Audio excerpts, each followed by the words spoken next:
Welcome to Maheshan IAS. Your rank is our responsibility. जय हिंद दोस्तों। इतिहास गवाह है कि किले का दरवाजा हमेशा अंदर से ही खुला है दोस्तों। जयचंद और मीर जाफर जैसे लोग जब तक भारत की भूमि पर रहेंगे तब तक भारत की आंतरिक सुरक्षा के बारे में हम क्या ही बात कर सकते हैं दोस्तों। इस तस्वीर को ध्यान से देखिए एक बार।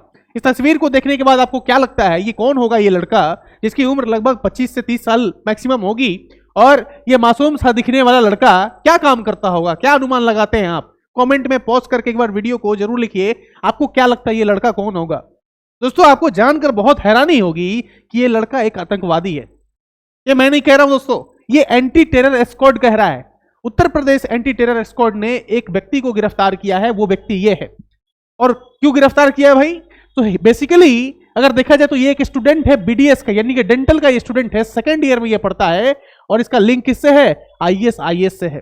आईएस का ये हैंडलर है दोस्तों। ये स्लीपर सेल है एक तरीके से, जो भारत में चुपचाप बिना किसी को बताए बिना किसी को जताए मासूम सा बनकर रहता है और चुपचाप आईएस के कहने पे सारी गतिविधियों को अंजाम देता है। इस तस्वीर को देखने के बाद कोई भी नहीं कह सकता कि ये एक आईएस का आतंकवादी है। दोस्तों एटीएस ने इसको अरेस्ट किया है। फिर क्या पता चला है? The press release of ATS says that the agency had information that the some people were active as members of IS. ये मेंबर हैं आईएस के। He is the member of IS. और ये किस कम्युनिटी से बिलोंग करता है दोस्तों? इसका नाम है हरीश अली। और ये क्या है? बीडीएस का स्टूडेंट है दोस्तों। बीडीएस डेंटल का स्टूडेंट है दोस्तों। आपने कुछ समय पहले भी देखा होगा लाल किले पे जो अटैक हुआ, जिन लोगों ने अटैक किया वो वेरी हाईली क्वालिफाइड बैकग्राउंड के थे। दे वर एजुकेटेड पीपल, वो पढ़े लिखे लोग थे। और यहां पे देखो हरीश अली जो आईएस का मेंबर कहा जा रहा है यूपी एटीएस के द्वारा, ये भी एक वेल क्वालिफाइड लड़का है जो सेकेंड ईयर में पढ़ता है बीडीएस में। From Moradabad, who is resident of Saharanpur district. Moradabad Saharanpur से इसको गिरफ्तार किया गया है। इसके बारे में और भी जानकारी दूंगा वीडियो के अंत में, और देखते रहिए। आपको और भी महत्वपूर्ण बातें बताने वाला हूं कि किस तरीके से बाहर के दुश्मनों से हमें डर नहीं है। बाहर के दुश्मनों की इतनी हिम्मत नहीं है भारत पर अटैक किया, भारत में कुछ गलत काम करने की, लेकिन अंदर के जो हमारे दुश्मन है यही भारत को अंदर से खोखला कर रहे हैं। क्योंकि ये किसके कहने पर काम करते हैं? बाहर के लोगों के कहने पर काम करते हैं। ये तो हैंडलर है, ये तो स्लीपर सेल है। ये चुपचाप जो है अपना काम करते रहते हैं। हमें कभी पता ही नहीं चलता कि ये लोग जो हैं आतंकवादी संगठनों से जुड़े हुए हैं। चाहे आईएस हो, अलकायदा हो, या फिर अदर जो टेररिस्ट ऑर्गेनाइजेशन, उनके साथ इनका किसी भी तरह का कनेक्शन है, ये हम कभी अनुमान नहीं लगा सकते। क्या कोई सोच सकता है कि एक डॉक्टर जो है, जो कि बहुत पढ़ा लिखा है, वो भी किसी तरह से ब्रेन वॉश हो सकता है, वो भी किसी तरीके से गलत राह पर चल सकता है? लेकिन इस तरह के लोग भारत में बहुत ज्यादा एक्टिव है, ये आपको समझना और जानना पड़ेगा। और सिर्फ अंदर के नहीं, बाहर से भी जब देखते हैं लोग कि अंदर के कुछ लोग सपोर्ट करने वाले हैं, तो बाहर वालों को भी रास्ता मिल जाता है। आपने देखा कि यहां पे देखिए ना, एनआईए जो है, नेशनल इन्वेस्टिगेटिंग एजेंसी, अरेस्ट किया है 7 लोगों को। और ये 7 कौन है? फॉरेनर्स हैं, विदेशी हैं। अब जब भारत के अंदर के ही कुछ लोग बाहरी हमारे दुश्मनों को सपोर्ट करने लगेंगे तो इनका तो मन बढ़ जाएगा। अब इन लोगों ने क्या किया कि भारत में आकर हमारा जो नॉर्थ ईस्ट है, जो हमारे 7 सिस्टर्स हैं, वहां पे जाके उत्पात मचाने की कोशिश की। आपने देखा होगा कि लंबे समय से मणिपुर जल रहा था। मणिपुर में चाहे कुकी जो समुदाय है, कुकी जो एथनिक ग्रुप है, वहां पे किस तरीके से एथनिक वायलेंस चल रहा था। और ये एथनिक वायलेंस में अगर सबसे बड़ा किसी का योगदान था तो इन फॉरेनर्स का था, क्योंकि ये लोग वहां पे जाके क्या कर रहे थे? आग भड़काने की कोशिश कर रहे थे। ये चाह रहे थे कि इंसर्जेंसी जो है नॉर्थ ईस्ट में, उसको थोड़ा उसमें पेट्रोल डाल दिया जाए। देखिए यहां पे 6 जो है इसमें से यूक्रेन का है और 1 जो है अमेरिकन है इसमें, ठीक है। ये अनुमान लगाया जा रहा है कि इसमें पूरी तरीके से सीआईए का कंट्रोल है, यानी कि सीआईए के कहने पे इस तरह के आतंकवादी घटनाओं को अंजाम दिया जा रहा था नॉर्थ ईस्ट में। और नॉर्थ ईस्ट में क्या किया जा रहा था? उन लोगों को एमुनिशन सप्लाई किया जा रहा था, ड्रोन सप्लाई किए जा रहे थे, और साथ ही साथ म्यांमार में भी ऐसी घटनाओं को अंजाम दिया जा रहा था। आपको पता होगा कि नॉर्थ ईस्ट जो है उसका बॉर्डर टच होता है म्यांमार से। तो इस तरह का एथनिक वायलेंस क्रिएट करने की कोशिश की जा रही थी इन 7 लोगों के द्वारा। यानी कि भारत में देखो किस तरीके से अस्थिरता पैदा करने की कोशिश की जा रही है। भारत में लोग शांति प्रिय लोग हैं, लेकिन ये बाहर से आए हुए दुश्मन और कुछ अंदर के दुश्मन हमारे ऐसे हैं जो ये दोनों मिलकर साठ-गांठ करके भारत में अस्थिरता पैदा करने की कोशिश कर रहे हैं। मणिपुर में इतने लंबे समय से लोगों की हत्याएं हो रही हैं, इतना एथनिक वायलेंस हो रहा है, हम आज तक ये नहीं समझ पा रहे थे कि क्यों हो रहा है, लेकिन आज समझ में आ रही है कि किस तरीके से ये जो इंटेलिजेंस एजेंसी है सीआईए ये काम करवा रहा था। देखिए यहां पे for eligibly providing terrorist training in Myanmar. और म्यांमार कहां है? मणिपुर, ये जो हमारे नॉर्थ ईस्ट के जो स्टेट्स है उसका बॉर्डर है। और यहां पे म्यांमार में ये जो टेररिस्ट जो ट्रेनिंग दी जा रही थी, टेररिस्ट जो ट्रेनिंग दी जा रही थी, इसका मंसूबा यही था कि म्यांमार में खास करके वहां पे इंसर्जेंसी को और भड़काया जाए। आगे एक और बात बताता हूं आपको। They received 11 day custody for illegal entry, weapons and drone training and importing drones from Europe. ये लोग बाहर से ला रहे थे। आप सोचो आपको कैसे ये पॉसिबल हो पाया कि बाहर से, यूरोप से ड्रोन ला पा रहे थे। ये कौन लोग हैं भारत के जो इनको एक तरीके से रास्ता दिखा रहे थे? ये कौन लोग हैं जो भारत में, आपको पता है ना, 200 से 300 किलो 500 किलो आरडीएक्स भारत में घुस जाता है, पुलवामा में अटैक हो जाता है। किस तरीके से होता है? ये आरडीएक्स लाने वाले कौन होते हैं? तो भारत कहीं वो जयचंद्र हैं, भारत कहीं वो मीर जाफर हैं जो समर्थन देते हैं ऐसे लोगों का, और ये लोग भारत में घुसते हैं और भारत में अपने मंसूबों को अंजाम देते हैं। और इसी में जो एनआईए है, हमारी नेशनल इन्वेस्टिगेटिंग एजेंसी, और जो हमारी रॉ है, हमारी खुफिया विभाग इतनी मजबूत है कि इन सब के मंसूबों को हम जो है ध्वस्त कर देते हैं। इसीलिए 7 जो है ये विदेशी हैं, 1 अमेरिकन है, 6 जो है वो यूक्रेन के हैं, और इन सब का मंसूबा एक ही था कि भाई नॉर्थ ईस्ट में जाके वहां पे उथल पुथल करना है। अब एक और चीज आपको बताता हूं। US man gifted drone to Manipur. बताओ ना, ये ड्रोन कहां से ला दिया? मैं तो ये पूछना चाहता हूं कि ये यूरोप से, चाहे जहां से भी ये ड्रोन आया, ये मणिपुर में पहुंचा कैसे? भारत के जब तक अंदर के लोग हमारा धोखा नहीं देना, तब तक ये बाहर के लोगों की इतनी हिम्मत नहीं है दोस्तों। ये यूएस का जो ये आदमी है, ये मणिपुर में ड्रोन कैसे पहुंचा दिया? फॉरेन एजेंट्स और travel making evangelist, American evangelist Daniel Stephen Corney नाम है इसका, ठीक है। Faces backlash after a purported video shows him disturbing drones and bulletproof jacket to the Kuki militants. यही तो कुकी मिलिटेंट्स है, कहां पे? मणिपुर में। और ये क्या प्रोवाइड किया जा रहा है? देखिए ना, bullet proof jacket, drones. This spark concerns over his controversial activities and accusation of stoking communal tension in India. Communal tension के साथ साथ एथिकल टेंशन भी भारत में बढ़ाया जा रहा है। आपने देखा हो कि नॉर्थ ईस्ट में खास करके जितने भी ट्राइबल एरियाज हैं, वहां पे ज्यादा पोस्टलाइजिंग एक्टिविटी बढ़ता है। इसका मतलब क्या हुआ सर? इसका मतलब धर्मांतरण, कन्वर्जन एक्टिविटी कहां पे ज्यादा होता है? ट्राइबल ग्रुप्स में, क्योंकि उनको ब्रेन वॉश बहुत इजीली ये लोग कर देते हैं, उनको राह से भटका देते हैं बहुत इजीली। और ये जो जितने लोग पकड़ाए गए हैं ना, देखिए ना, Delhi court has remanded 7 foreign nationals 11 days, custody मिल गई है 11 दिन की। The accused include 3 Ukrainians arrested from Delhi, 3 individuals from Lucknow and 1 US citizen from Kolkata. ठीक है, अलग अलग जगह से हमने इनको अरेस्ट किया है। According to the NIA they inter protected Mizoram, ठीक है, Mizoram before crossing into Myanmar they allegedly established contact with ethnic armed groups and receive training there. The agency has also alleged that the group brought a large consignment of drone from Europe. कहां से लाया है भाई? Consignment of drone from Europe. कैसे Europe से आ गया भाई भारत में?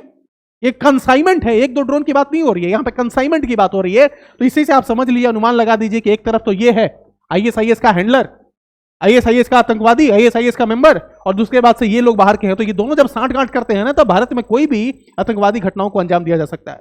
और सबसे बड़ा आतंकवादी कौन है दोस्तों? पाकिस्तान।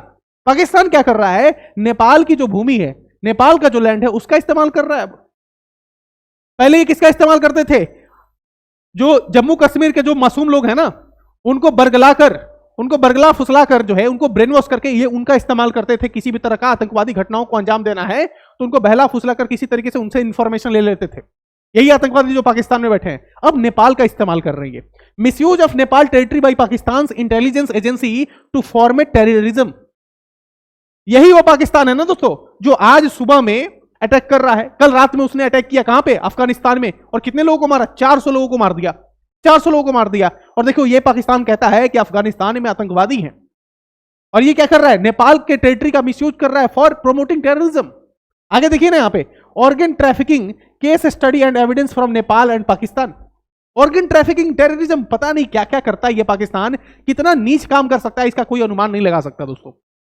पाकिस्तान के पास कुछ नहीं है सिवाय आतंकवाद फैलाने के, सिवाय जो है ऑर्गन ट्रैफिकिंग करने के। देख लीजिए ना, ये रिपोर्ट है इंस्टीट्यूट यूरोपियन इंस्टीट्यूट का, ये जो है स्कूल ऑफ गवर्नेंस, LUISSS का रिपोर्ट है ये। आगे देखिए, आपको एक और चीज दिखाता हूं, ध्यान से देखिए यहां पे। US wants ban on RSS and raw. यही रॉ है जिसने अभी हमने क्या किया? अभी हमने पकड़ा ना इन लोगों को जो फॉरेनर्स भारत में आकर भारत में आतंकवादी घटनाओं को अंजाम देने की कोशिश कर रहे थे, एथनिक वायलेंस भड़काने का कोशिश कर रहे थे। यही हमारी खुफिया एजेंसी थी, एनआईए थी, रॉ थी, एटीएस थी, जिसने इनको पकड़ा है। अब ये अमेरिका क्या चाहता है? अमेरिका चाहता है कि इसके ऊपर बैन लगा दिया जाए। ये आरएसएस पे बैन लगाना चाहता है दोस्तों। यही आरएसएस है जो एक कल्चरल ऑर्गेनाइजेशन है, सांस्कृतिक संगठन है। आरएसएस को कभी आपने किसी और चीज में देखा है क्या? कहीं भी आपदा आती है, कहीं भी आपदा आ जाए, कोई भूकंप आ जाए, कोई त्रासदी आ जाए, तो सबसे पहले मदद करने के लिए अगर कोई पहुंचता है तो राष्ट्रीय स्वयंसेवक संघ का जो है एक व्यक्ति पहुंचता है, स्वयंसेवक पहुंचता है, और वहां पहुंच के वो क्या करता है? मदद करता है, लोगों की सेवा करता है। और ये आरएसएस क्या है? कल्चरल ऑर्गेनाइजेशन है। और क्या कह रहे हैं ये अमेरिकी? क्या कर रहे हैं? अमेरिका ने एक रिपोर्ट जाहिर किया है दोस्तों, अमेरिका ने एक रिपोर्ट जाहिर किया है, और उस रिपोर्ट जो जाहिर किया, जो जारी किया गया है रिपोर्ट अमेरिका की तरफ से, उसमें कहा गया कि रॉ और आरएसएस को पूरी तरीके से बैन कर देना चाहिए। देखिए ना यहाँ पे, over eligible violation of religious freedom and called for targeted section against the external intelligence agency, research and analysis wing and the राष्ट्रीय स्वयंसेवक संघ। कह रहे कि रिलीजियस फ्रीडम भारत में नहीं है, भारत में धार्मिक स्वतंत्रता नहीं है, भारत में अनेकों धर्म के लोग रहते हैं और सबके पास फ्रीडम ऑफ रिलीजन है, धार्मिक स्वतंत्रता है, सब अपने मजहब का जो है अपनी इच्छा से जो है जैसा चाहे वैसा उसका जो है प्रैक्टिस कर सकते हैं, प्रोफेस कर सकते हैं, प्रोपगेशन भी कर सकते हैं, प्रचार प्रसार भी कर सकते हैं, किसी के ऊपर कोई रोक टोक नहीं है। लेकिन ये जो संगठन है, संगठन का क्या नाम है आपको बताता हूं, उसके बाद पहले ये देख लीजिए। In its 2026 annual report, USCIRF नाम है संगठन का, USCIRF urged the United States government to designate India as a CPC for engaging in and tolerating systematic, ongoing and egregious religious freedom violation। religious freedom violation के नाम पे जो है raw और आरएसएस के ऊपर बैन लगाने की बात की जा रही है। अब आप एक बार विचार कीजिए कि रॉ जो हमारी एक इंटेलिजेंस एजेंसी है, जिसको इंदिरा गांधी ने शुरुआत किया था, रॉ का किसने शुरुआत किया था? इंदिरा गांधी ने शुरुआत किया। इंदिरा गांधी गवर्नमेंट के टाइम में जो है रॉ की शुरुआत हुई थी। और ये जो खुफिया एजेंसी है, इसका काम क्या है? इन लोगों के अंदर ये जो अमेरिका है, इसका सीआईए क्या करता है? दूसरे देशों में जाकर तख्ता पलट करने का काम करता है। क्या रॉ ने कभी ऐसा काम किया? हमारी जो रॉ है वो भारत की सुरक्षा के लिए काम करती है, ना कि दूसरे देशों में जाके तख्ता पलट करने की और सरकार बदलने का काम करे। इस बात को समझना चाहिए। लेकिन ये जो है, ये दूसरे देश वाले, अमेरिका वाले, हमको बताते हैं कि भाई हमारी एजेंसी के ऊपर कैसे बैन लगाना है। भारत में धार्मिक स्वतंत्रता है कि नहीं है, ये अमेरिकन बताएंगे अब हमको। ये डोनाल्ड ट्रंप, जिसकी अभी सिटी पिटी गुम हुई है, ये भारत को बता रहा है कि रॉ और आरएसएस को बैन कर दो। अब जो है ये रणधीर जायसवाल है, मिनिस्ट्री ऑफ एक्सटर्नल अफेयर्स का स्पोक पर्सन है, इन्होंने कहा है कि भाई रिजेक्ट कर दिया है, इसको रिजेक्ट कर दिया है, और बोला है सिंपल सा एक बात कि भाई आपको जो है अपने देश में देखना चाहिए कि आपको अपने देश में हिंदुओं के साथ कैसा अत्याचार हो रहा है, आपको देखना चाहिए कि अफगानिस्तान में क्या हो रहा है, आपको देखना चाहिए कि ईरान में आप क्या कर रहे हैं। ये तो ये लोग नहीं देखते नहीं है कि ईरान में किस तरीके से ये लोगों को मार रहे हैं, पाकिस्तान अफगानिस्तान में कैसे मार रहा है। आप बांग्लादेश में नहीं देखते हैं कि कैसे लोगों को मारा जाता है, हिंदुओं को मारा जाता है। उस समय तो आपका रिलीजियस फ्रीडम नहीं निकलता है, लेकिन भारत के ऊपर जो है कमेंट करने के लिए सबसे आगे रहते हैं। क्या कह रहे हैं? Attacks on Hindu temples in the United state. जब ये अटैक होता है हिंदू टेंपल्स पे अमेरिका में, तब इनके मुंह से कोई बात नहीं निकलती। बांग्लादेश में जब हिंदुओं पे अटैक होता है तब बात नहीं निकलती। अभी पाकिस्तान ने मारा ना, 400 लोगों को मार दिया, तब इनके मुंह से कोई बात नहीं निकलती। लेकिन भारत के ऊपर जरूर ये बोलेंगे जरूर, क्योंकि इनको भारत के ऊपर बोले भी ना, इनको पूरी दुनिया में एक तरीके से पॉपुलैरिटी नहीं मिल सकती। अगर आपको पॉपुलैरिटी चाहिए, अगर आप जो है बहुत कम समय में लोकप्रिय होना चाहते हैं, तो आप भारत के ऊपर कोई कमेंट कर दीजिए, और ऐसा कोई कमेंट कीजिए जिससे विवाद हो जाए, तो आपको लोकप्रियता आसानी से मिल जाएगी। Religious freedom condition in India continue to deteriorate. Correct भाई, डिटेरियोरेट कर रहा है, मतलब कि कम हो रहा है। रिलीजियस फ्रीडम जो है भारत में कम हो रहा है, ये कहना है इस रिपोर्ट का, है ना। US religious freedom panels calls for sanction against RSS and raw. अब देखो ना, आरएसएस क्या है, रॉ क्या है, दोनों मतलब दोनों का कोई लेना देना नहीं है एक दूसरे से। आरएसएस का काम अलग है, रॉ का काम है अलग। ये तो गवर्नमेंट ऑफ इंडिया का ऑर्गेनाइजेशन है ना, ये तो गवर्नमेंट से रिलेटेड नहीं है, ये तो सांस्कृतिक एक संगठन है आरएसएस। दोनों का काम अलग अलग है, और दोनों का काम अलग अलग, लेकिन दोनों पे बैन लगाने का जो एक तरीके से इन लोगों ने पीछे जो रीजन दिया है, वो क्या दिया है कि भाई रिलीजियस फ्रीडम भारत में नहीं है। अब बताओ ना, इससे क्या लेना देना है आरएसएस और रॉ का? यही है वो रिपोर्ट जिसमें ये सारी चीजें लिखी गई हैं। इसको आप एक बार पढ़ लीजिएगा, मैं टेलीग्राम चैनल में इसको शेयर कर दूंगा, वहां पे आप देख लीजिएगा। पाकिस्तान ने एक ऐसा कायराना हरकत किया जिसका अनुमान आप नहीं लगा सकते। अफगानिस्तान पे अटैक किया, कहां पे? एक हॉस्पिटल पे। और वो हॉस्पिटल किस चीज का था? हॉस्पिटल पे जो एक तरीके से जो एडिक्टिव लोग होते हैं ना, जो किसी तरह का नशा करते हैं, तो उनको नशा से मुक्त करने के लिए, एडिक्शन को खत्म करने के लिए एक हॉस्पिटल बनाई गई है, उसमें 2000 बेड है। वहीं पे अटैक कर दिया, और वहां पे जब अटैक किया तो 400 लोग मारे गए, 250 लोग घायल हो गए। 400 लोग मारे गए, 250 लोग घायल हो गए। दोस्तों, हमने भी बहुत सारे एयर स्ट्राइक किए हैं पाकिस्तान पे, लेकिन कभी आपने ये खबर नहीं सुनी होगी कि भारत ने पाकिस्तान के मासूम लोगों पर आक्रमण किया। ऐसा कभी नहीं हुआ। भारत ने पाकिस्तान के मासूम लोगों पर मिसाइल लागे, ऐसा कभी नहीं हुआ। हमने अटैक किया था, लेकिन हमने कैसा अटैक किया? प्रिसाइज अटैक किया, प्रिसाइज। हमारे जो खुफिया विभाग है, हमारी जो इंटेलिजेंस एजेंसी है, उसको पता था कि ये आतंकवादी संगठन कहां पे है, इनके कैंप कहां पे लगे गए हैं, इनके मकान कहां पे, ये सब कुछ हमें पता था, और हमने निशाने लगाकर सिर्फ वहीं पे मारा। हमने किसी मासूम लोगों को नहीं मारा, हमने सिविलियंस को नहीं मारा, हमने किसी भी तरह का कोलेट्रल डैमेज नहीं किया। लेकिन ये अफगानिस्तान में पाकिस्तानी अफगानिस्तान में जाकर जिस तरीके से मासूम लोगों को मार रहे हैं, ये निंदनीय नहीं है, it is a war criminal. इससे मतलब छोटी चीज हो नहीं सकती पूरे समाज में। ह्यूमैनिटी के लिए इससे गिरी हुई चीज नहीं हो सकती जिस तरीके से मासूम लोगों को मारा जा रहा है। ठीक है, अगर आप मिलिटेंट को मार रहे हैं, मिलिटेंट को मार रहे हैं, आतंकवादी को मार रहे हैं, तो कोई इशू नहीं होना चाहिए। लेकिन आप मासूम लोगों को मारते हैं, हॉस्पिटल्स पे मारते हैं, स्कूल्स पे मारते हैं, that is very very not tolerable at all. ठीक है, Afghanistan government spokesman Zabihullah also said the interview and earlier condemns the strike, calling it a violation of Afghanistan territory। अब यही जब मारेंगे ना वापस, यही जब वापस मारेंगे, रिटेलिएट करेंगे, तो पाकिस्तान जो है चिल्लाने लगेगा। पाकिस्तान मदद के लिए अपने पापा के पास पहुंच जाएगा, लेकिन पापा कुछ कर नहीं पाएंगे ना। पापा तो कहीं और लड़ रहे हैं, तो पापा कुछ कर नहीं पाएंगे, तो सऊदी अरेबिया के पास जाएगा। सऊदी अरेबिया मदद नहीं करेगा, क्योंकि सऊदी अरेबिया में कल अटैक हुआ था और पाकिस्तान कुछ कर नहीं पाया। तो पाकिस्तान की भी कोई मदद नहीं करेगा। इस बात का ध्यान होना चाहिए। जिस तरीके से इसने मारा, अगर वही अफगानिस्तानी अगर कल मारेंगे तो फिर इनको खुश होना चाहिए, क्योंकि किए का जैसा करोगे वैसा ही भरोगे। ये बात तो क्लियर है ना। अगर मान लो कि कल पाकिस्तानी भारत में किसी तरह का आतंकवादी संगठन बनाकर, पाकिस्तान में कोई आतंकवादी संगठन जो है भारत में किसी तरह का आतंकवादी घटना को अंजाम देता है, और फिर भारत सरकार, भारत की मिलिट्री, भारत की एयरफोर्स, भारत की नेवी और भारत का आर्मी अगर उसका जवाब देता है, तो फिर तो उनको खुश होना चाहिए ना। जैसा करोगे वैसा भरोगे।